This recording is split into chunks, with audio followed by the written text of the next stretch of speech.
Sebelum kita mulai, kita berdoa menurut agama dan kepercayaan masing-masing. Berdoa dimulai. Berdoa selesai. Nah, kelas yang bersih tentunya akan menciptakan suasana belajar yang menyenangkan. Kalian juga nyaman, guru yang mengajar di kelas juga akan nyaman. Silakan cek di sekitar kursi dan mejanya, kalau ada sampah silakan dibuang. Apakah sudah bersih kelasnya? Sudah. Oke, bagus. Pertahankan ya untuk menjaga kebersihan kelas. Ibu absen terlebih dahulu ya. Arga, Berliana. Oke, berarti ada 4 orang yang tidak masuk ya. 2 dispen, pramuka, dan 2 lagi sakit. Kita doakan ya teman kalian yang sakit, semoga lekas sembuh sehingga besok bisa bergabung belajar bersama kalian di kelas. Amin. Bagaimana kabar kalian hari ini? Baik. Senang mendengar kabar kalian baik. Semoga dengan kabar kalian yang baik, kalian juga semangat untuk mengikuti kegiatan pembelajaran hari ini. Karena kalau kaliannya semangat, kaliannya antusias, kalian tentunya akan berpartisipasi aktif. Terlebih lagi, pada kegiatan pembelajaran hari ini itu ada diskusi dan juga tugas individu. Nah, itu nanti akan menjadi bahan penilaian untuk ibu. Ya, jadi tetap semangat ya. Minggu yang lalu kita sudah membahas materi mengenai apa? Mengenai fungsi apa lagi? Oke. Terus kurva pergerakan. Ada kurva pergeseran dan pergerakan. Materi yang akan kita bahas pada pertemuan kali ini mencakup pemberian penawaran, jenis penawaran, hukum penawaran, faktor-faktor penawaran. Oke. Adapun setelah mempelajari materi ini, diharapkan kalian mampu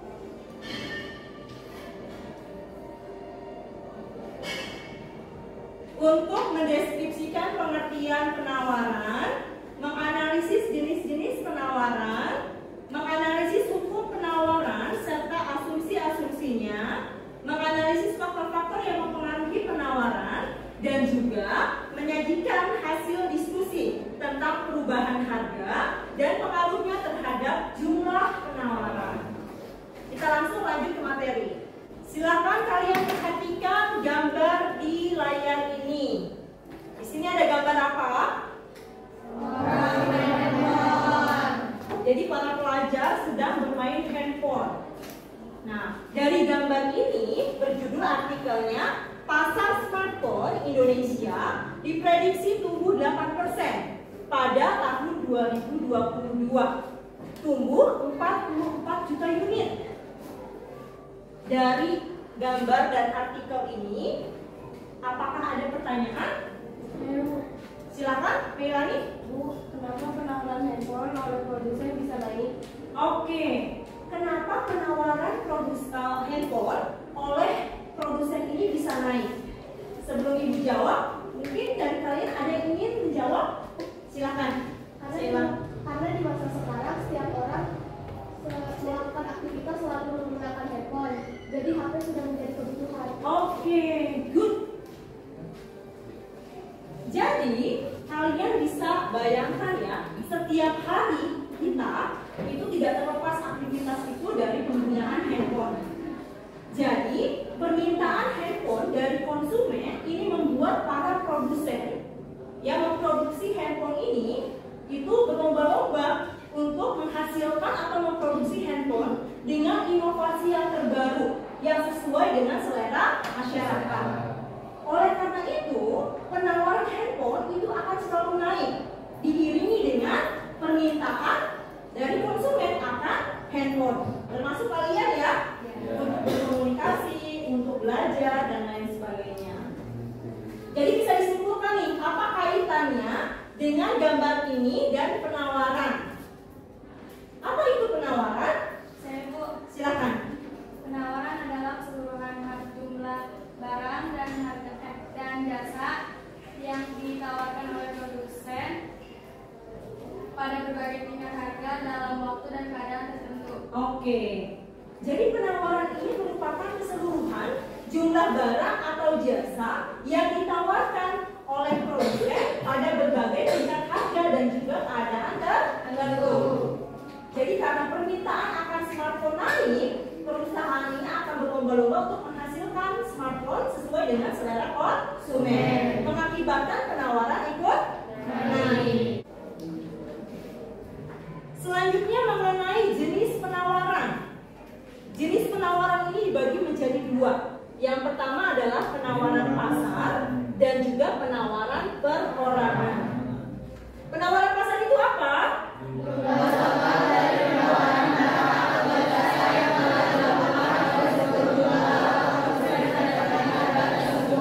Oke, jadi keseluruhan total penjualan atau penawaran barang atau jasa yang ditawarkan oleh produsen pada berbagai tingkat harga tertentu. Jadi ini keseluruhannya ya atau totalnya. Kemudian penawaran perorangan. Jumlah penawaran barang atau jasa yang dilakukan oleh masing-masing produsen atau penjual terhadap sebuah tingkat harga tersebut. Oke. Jadi kalau penawaran perorangan ini berarti penawaran sejumlah barang atau jasa yang ditawarkan oleh produsen pada berbagai tingkat harga dan keadaan tertentu. Dari sini apakah ada pertanyaan? Silakan. Dari penawaran pasar dan perorangan seperti apa ya? Oke, pertanyaan dari teman kalian nih. Contoh dari penawaran pasar dan penawaran perseorangan. Ada yang tahu jawabannya? Ada yang bisa menjawab? Saya, Bu. Silakan. Karena kalau penawaran pasar banyak toko yang menawarkan barang atau jasa tersebut. Sedangkan kalau penawaran perorangan hanya satu toko saja yang menawarkan barang atau jasa tersebut. Oke, bagus sekali ya jawaban dari Safitri, teman kalian. Jadi contohnya nih, yang dekat dengan lokasi sekolah kita, daerah Bojong, terkenal dengan sentra penghasil sepatu. Banyak industri dan toko sepatu di sana. Kalau penawaran pasar berarti daerah Bojong itu menawarkan sepatu. Berarti sejumlah toko-toko yang berada di daerah Bojong itu menawarkan sepatu. Jadi itu disebut dengan penawaran pasar. Kalau penawaran perseorangan berarti hanya satu toko. Misalnya daerah Bojong satu toko menawarkan sepatu. Jadi itu bedanya ya. Kalau penawaran perseorangan itu per satu penjual, sedangkan penawaran pasar itu banyak penjual yang menawarkan barang atau jasa. Bisa dipahami? Bisa. Selanjutnya masuk ke hukum penawaran. Hukum penawaran ini berbunyi seperti apa? Jika ada suatu barang meningkat dari sekaligus faktor-faktor lain dianggap tidak ada perubahan, jumlah penawaran barang tersebut juga akan meningkat berbanding lurus atau positif. Dan sebaliknya, ketika ada suatu barang menurun dari sekaligus faktor-faktor lain dianggap tidak ada perubahan, jumlah penawaran barang tersebut juga akan menurun berbanding lurus atau positif. Jadi pengaruh antara harga barang atau jasa dengan jumlah barang yang ditawarkan ini akan berbanding lurus atau positif. Jadi ketika harganya naik, maka jumlah barang yang ditawarkan akan naik. Dan ketika harganya turun, maka jumlah barang yang ditawarkan akan turun. Itu digarisbawahi berlaku apabila ceteris paribus. Dalam artian faktor-faktor lain yang mempengaruhi penawaran itu tetap atau tidak berubah. Nah, apa sih faktor-faktor yang mempengaruhi penawaran? Kita akan bahas pada slide selanjutnya.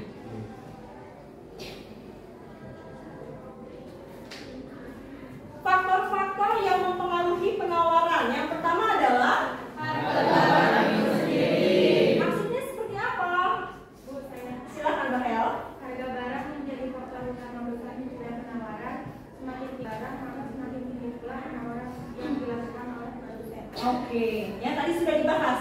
Jika harga barangnya naik, maka penawaran yang dilakukan oleh produsen akan naik. Dan sebaliknya, jika harga barangnya turun, maka penawaran yang dilakukan produsen akan turun. Kondisinya berlaku saat ceteris paribus. Oke, selanjutnya jumlah produsen. Silakan.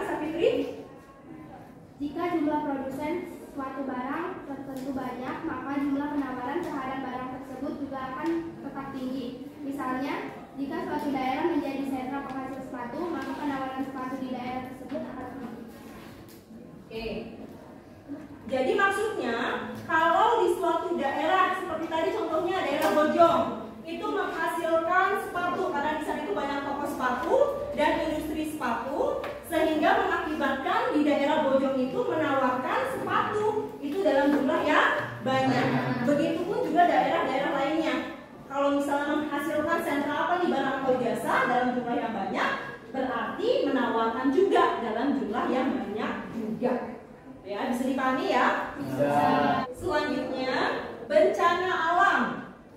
Jika terjadi bencana alam pada suatu daerah penghasil suatu produk, maka bisa dipastikan bahwa jumlah produksi barang tersebut akan menurun dan mempengaruhi tingkat penawarannya. Oke. Kalau di suatu daerah itu terjadi bencana alam, maka mengakibatkan jumlah penawaran atau penawaran barang atau jasa akan menjadi sedikit. Kan terkena bencana alam. Misalnya di suatu daerah ini tadi menghasilkan beras dalam jumlah yang banyak. Kalau misalnya daerah tersebut terkena banjir atau longsor, mengakibatkan sawah-sawah ini terendam banjir, akibatnya penawaran beras akan menurun atau berkurang. Jadi adanya bencana alam membuat jumlah penawaran barang atau jasa menjadi berkurang atau menurun. Selanjutnya, biaya produksi. Silakan.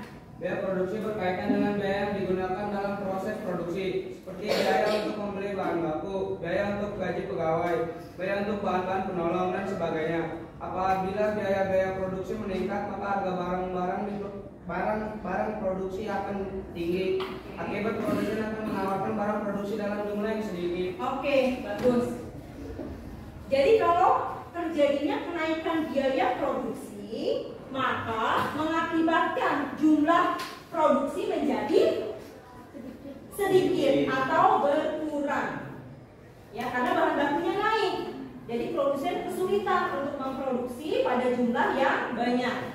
Karena kenaikan bahan baku misalnya mengakibatkan jumlah produksi akan menjadi menurun atau berkurang. Selanjutnya mengenai kemajuan teknologi. Saya Bu, Silakan. kemajuan teknologi sangat berpengaruh terhadap besar kecilnya barang yang ditawarkan. Adanya teknologi yang lebih modern akan memudahkan produsen dalam menghasilkan barang dan jasa. Oke. Tentunya adanya kemajuan teknologi berdampak positif atau negatif? Positif. Karena dengan adanya kemajuan teknologi, produsen ini menjadi terbantu untuk menghasilkan barang dengan waktu yang efektif dan juga efisien biaya. Berarti dampaknya dengan kemajuan teknologi positif terhadap jumlah produksi. Selanjutnya, kebijakan pemerintah. Ini juga berhubungan dengan penawaran. Silakan. Pajak merupakan ketetapan pemerintah terhadap suatu produk sangat berpengaruh terhadap tinggi rentannya harga. Jika pajak suatu barang menjadi tinggi, maka permintaan akan berkurang, sehingga penawaran juga akan berkurang. Oke, jadi kebijakan pemerintah juga berpengaruh ya terhadap jumlah penawaran.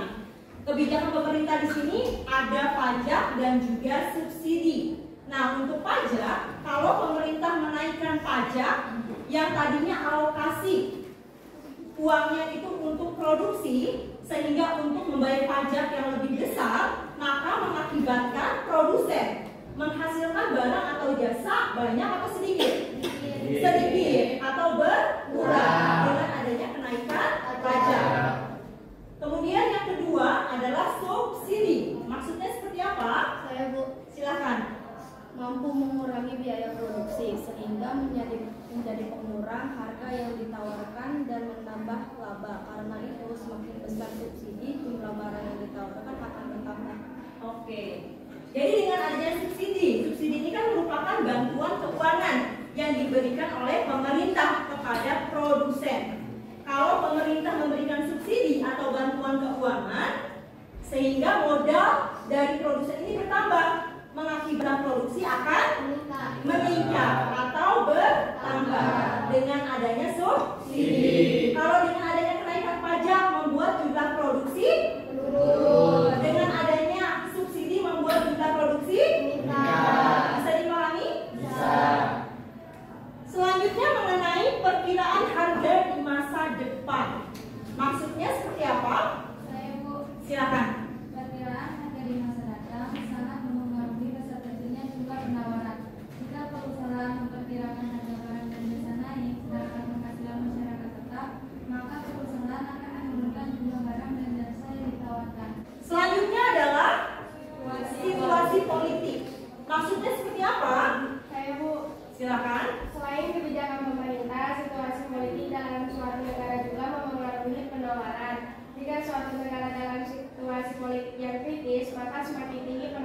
pasar. Oke, tentunya sangat mempengaruhi ya. Kalau misalnya di suatu negara itu terjadi situasi politik yang sedang tidak baik, maka akan mempengaruhi penawaran pasarnya.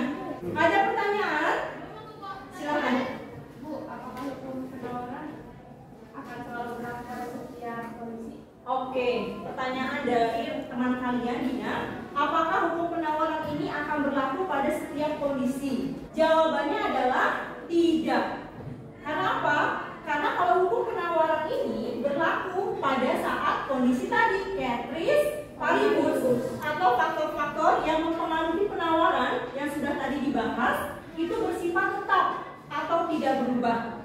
Kalau sekiranya nih berubah, contohnya aja biaya produksi. Biaya produksinya naik aja, mengakibatkan jumlah penawaran akan berkurang. Berarti hukum penawaran tidak berlaku? Tidak.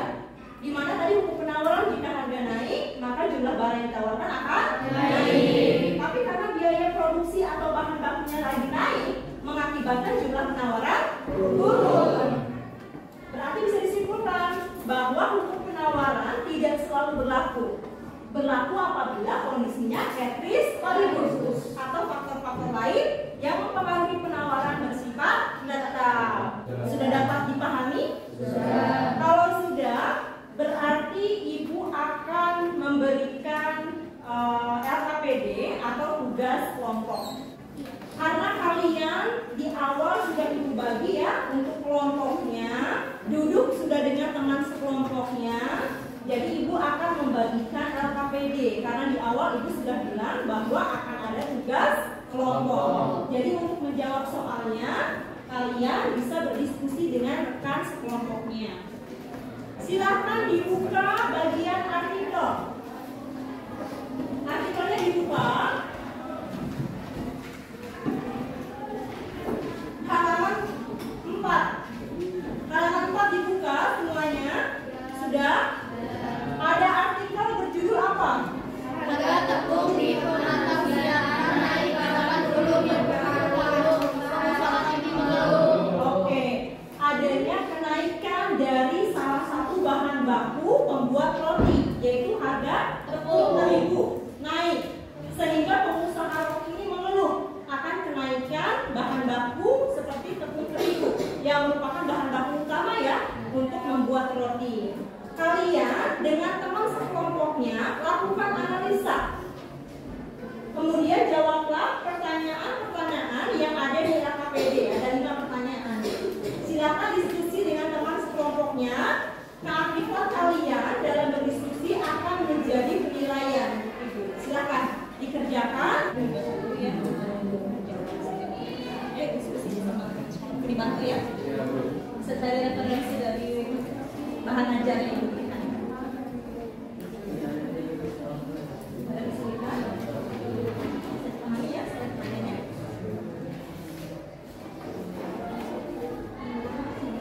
Bagaimana? Sudah bisa dipahami setiap pertanyaannya? Silakan ya untuk dibaca artikelnya dan diskusi dengan mas kelompok.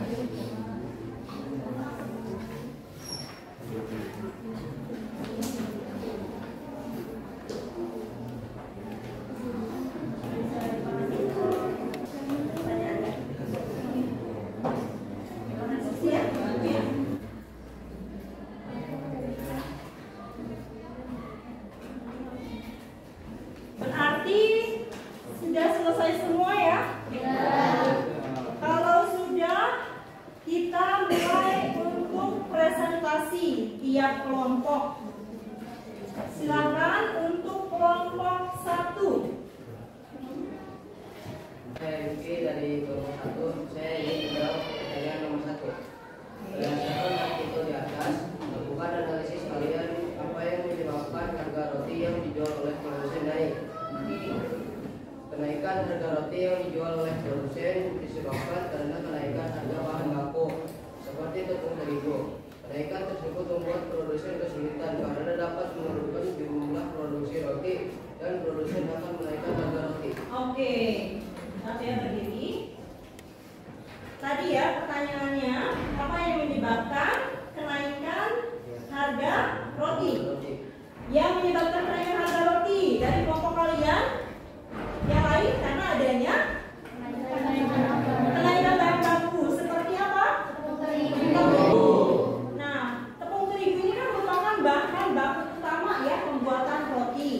Karena bahan bakunya tepung terigu ini naik, menyebabkan produsen kesulitan, sehingga produsen akan menghasilkan jumlah produksi roti yang lebih sedikit, dan juga produsen akan menaikkan harga rotinya, menyebabkan jumlah penawarannya berkurang.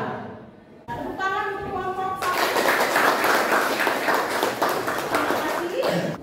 Dampak kenaikan bahan baku nih tepung terigu terhadap pengusaha roti dampaknya apa? Mengurangi jumlah produksi. Iya. Jadi produsen roti akan mengurangi jumlah produksinya.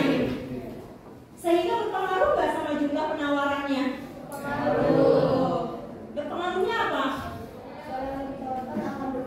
Oke, berarti jumlah roti yang ditawarkan akan berkurang.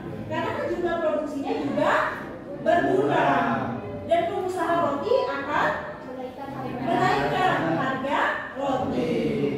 Selanjutnya untuk kelompok 3. Perkenalkan, nama saya Sheila Yuliana dari kelompok 3. Saya akan menjawab pertanyaan nomor 3. Lakukan analisis kalian. Apakah kenaikan harga tepung terigu berpengaruh terhadap jumlah penawaran roti? Coba kaitkan dengan hukum penawaran. Kenaikan harga tepung terigu tentunya berpengaruh terhadap jumlah penawaran roti. Karena jika harga tepung terigu yang merupakan bahan baku utama pembuatan roti naik, maka akan mengurangi jumlah produksi roti dan jumlah roti yang ditawarkan akan berkurang. Oke. Jadi kalau kenaikan harga bahan baku pembuatan roti nih seperti tepung terigu naik, apakah berpengaruh terhadap jumlah penawarannya? Berpengaruh tentunya. Karena kalau harga bahan bakunya naik seperti tepung terigu, mengakibatkan jumlah produksinya berkurang, mengakibatkan jumlah penawarannya ikut menurun. Berarti hukum penawaran ini berlaku nggak ketika harganya bahan bakunya naik? Tidak berlaku. Karena tadi yang Ibu bahas, hukum penawaran akan berlaku apabila faktor-faktor yang mempengaruhi penawaran bersifat tetap. Menurut pendapat kelompok kami, hal yang sebaiknya dilakukan oleh produsen ketika harga tepung terigu yang merupakan bahan baku pembuatan roti naik, yaitu menaikkan harga roti tanpa mengurangi jumlah produksi roti dan penjualannya. Oke, tepuk tangan untuk kelompok kita. Terima kasih. Selanjutnya yang presentasi berarti kelompok 5. Lakukan analisis kalian apakah ada faktor lain selain kenaikan harga tepung terigu yang menyebabkan kenaikan harga roti. Faktor lain selain kenaikan harga tepung terigu yang menyebabkan kenaikan harga roti yaitu kenaikan harga pada bahan baku lainnya seperti tepung tapioka, minyak goreng. Selain itu kenaikan harga BBM sebagai bahan bakar untuk alat transportasi. Oke, jadi kelompok 5 menjawab ada faktor-faktor lain nih yang akan terjadinya kenaikan harga roti selain kenaikan dari harga tepung terigu. Ada bahan baku lain yang naik seperti kenaikan harga tepung tapioka dan juga minyak goreng. Selain itu juga ada kenaikan BBM nih.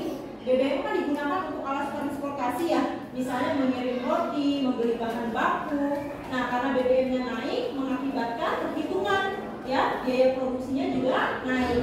Kalau biaya produksi naik, berarti produsen roti cenderung akan menjual roti dengan harga yang lebih tinggi. Seperti itu. Pertama untuk kelompok 5.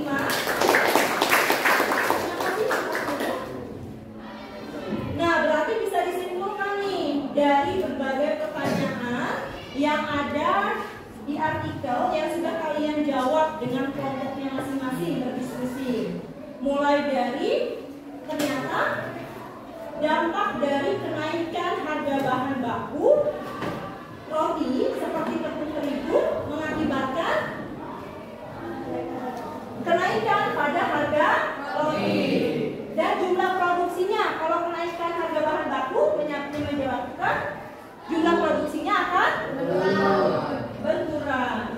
Jadi, kenaikan harga bahan baku seperti tepung terigu tadi menyebabkan harga pada roti akan meningkat dan juga jumlah produksinya akan berkurang. Hasil diskusi setiap pertanyaan-pertanyaan yang sudah didiskusikan dengan kelompoknya dan juga sudah dipresentasikan, apakah sudah bisa dipahami? Bisa. Ada pertanyaan? Tidak. Tidak ada pertanyaan? Tidak. Oke. Kalau tidak ada pertanyaan, berarti materi kita ini pada pertemuan hari ini mencakup apa saja? Yang pertama, pengertian penawaran. Oke, kemudian jenis penawaran ada berapa? Ada 2. Penawaran apa saja? Penawaran pasar dan juga penawaran perorangan. Hukum penawaran. Hukum penawaran ini berbunyi seperti apa? Semakin turun tingkat harga, maka semakin banyak jumlah barang yang tersedia diminta. Dan sebaliknya, semakin naik tingkat harga, semakin sedikit jumlah barang yang tersedia diminta. Pada pertemuan kali ini kita sudah sama-sama membahas materi mengenai pengertian penawaran, hukum penawaran, jenis-jenis penawaran, serta faktor-faktor yang mempengaruhi penawaran. Apakah kalian sudah memahami materinya? Kalau sudah, untuk Ibu nih, seberapa jauh pemahaman kalian akan materi yang kita sama-sama pelajari pada pertemuan hari ini? Ibu akan memberikan tugas individu, ya. Tugas individunya 5 soal PG. Silahkan dibaca setiap pertanyaannya dan pilih jawaban yang paling tepat.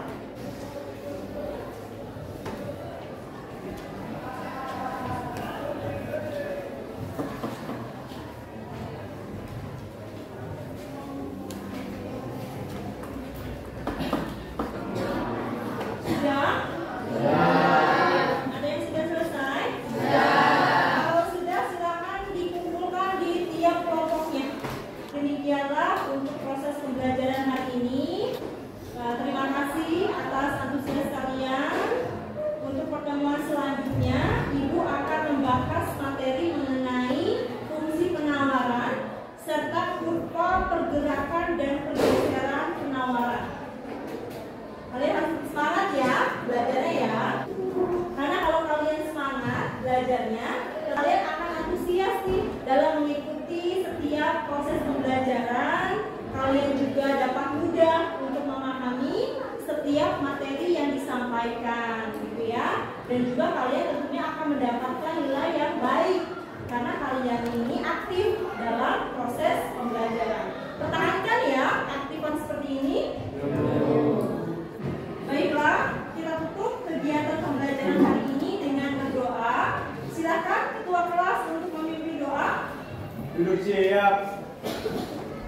Sebelum kita mulai pelajaran, mari kita berdoa menurut kepercayaan masing-masing. Berdoa dimulai. Waalaikumsalam